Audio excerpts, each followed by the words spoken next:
తన భర్త పిల్లల క్షేమము కొరకు అరుంధతి బాలిక తన సోదరి భాగమతి గర్భమునందు జన్మించిన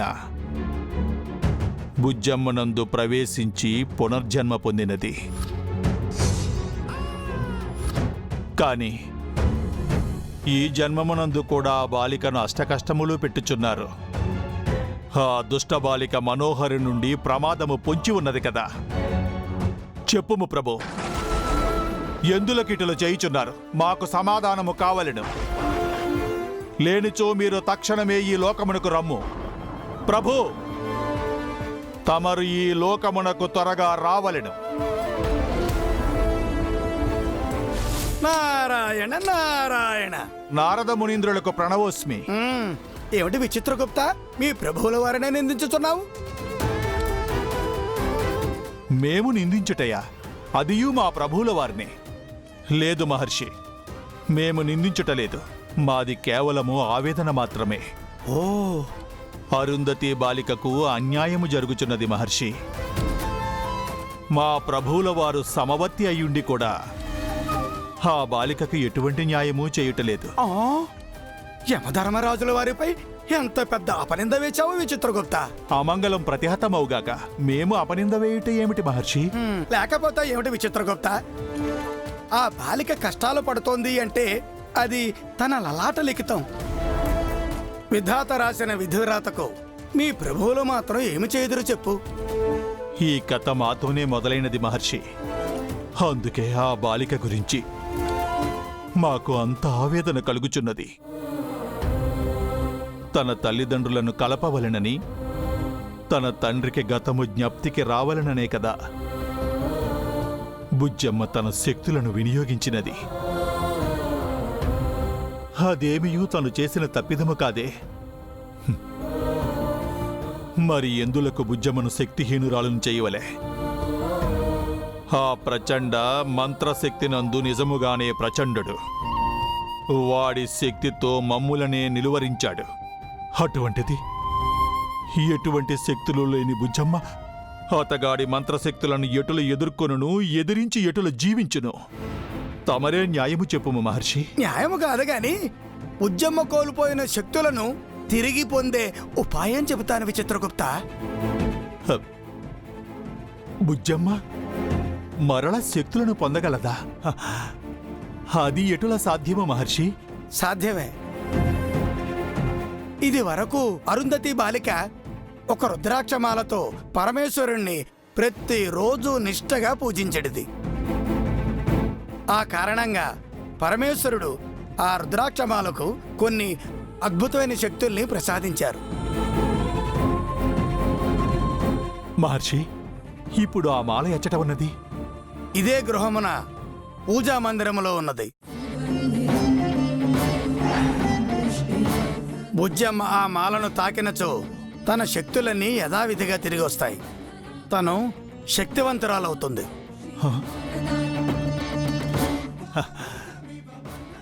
ధన్యోస్మి మహర్షి, ధన్యోస్మి. ఈ దేవరహస్యము మాకు చెప్పినందులకు మీకు సర్వదా కృతజ్ఞతలు. విజయోస్తు. నారాయణ నారాయణ.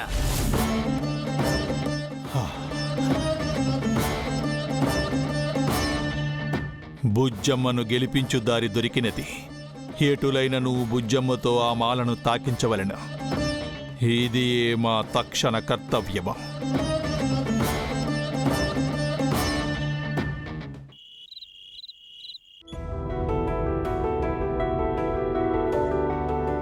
రాథోడ్, ఆయనకు డిన్నర్ రెడీ అని చెప్పావా?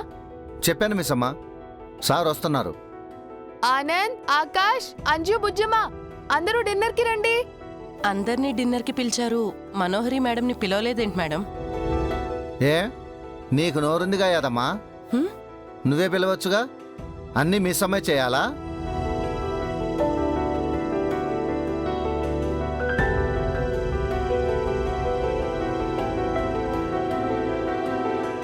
అంజు, బుజ్జమ్మ మీరు ఒక నిమిషం వెయిట్ చేయండి.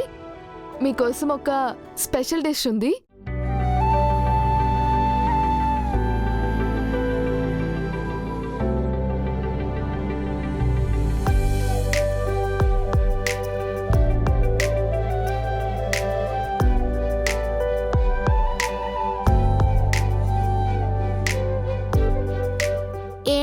ఇది? ఓపెన్ చేసి చూడండి, మీకే తెలుస్తుంది. మ్మ్.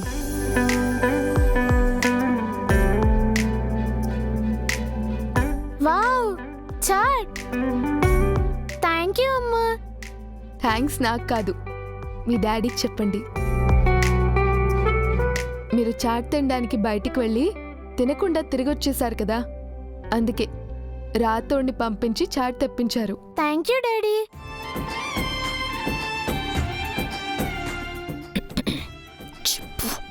Thank you daddy. ఇలాగే మీకు ఏం కావాలన్నా మేము తీసుకొస్తాం. మీరు బయటికి వెళ్ళకూడదు, ఓకేనా? Okay daddy. తినండి. చాట్ వాళ్ళకేనా, మాకు లేదా? మీరు జంక్ ఫుడ్ తినకూడదు. వాళ్ళు తినొచ్చు, మేము తినకూడదా డాడ్? ఆనంద్, ఆకాష్, మీకు కూల్ వాటర్ కావాలా? కూల్ వాటరా? మాకొద్దు. మీరు ఖచ్చితంగా కూల్ వాటర్ తాగాల్సిందే. ఇప్పుడే తెస్తానుండండి.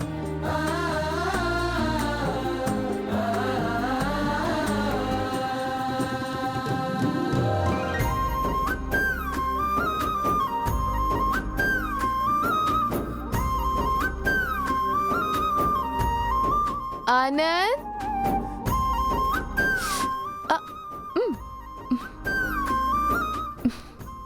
ఈ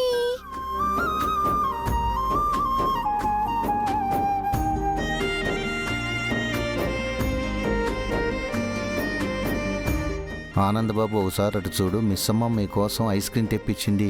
డాడీకి తెలియకుండా తినేయండి. థ్యాంక్ యూ మిస్ అమ్మా. కూల్ వాటర్ మాకు కావాలి.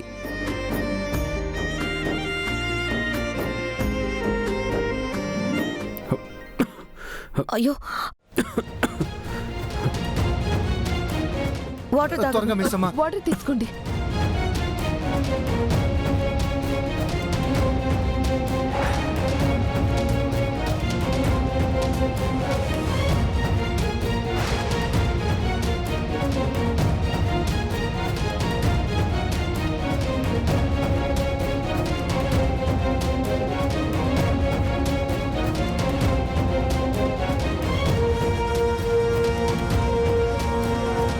మనోహర్ గారికి మండుతున్నట్టుంది.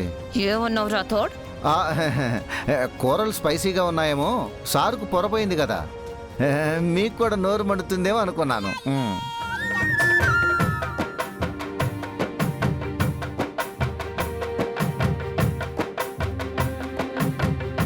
మిస్మా, రేపు ఎక్స్ట్రా బ్రేక్ఫాస్ట్ చేయి.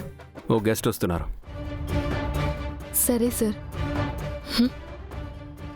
గెస్టా? ఎవరమ్మర్? నా ఫ్రెండ్. ఫ్రెండ్ అంటే ఎవరు?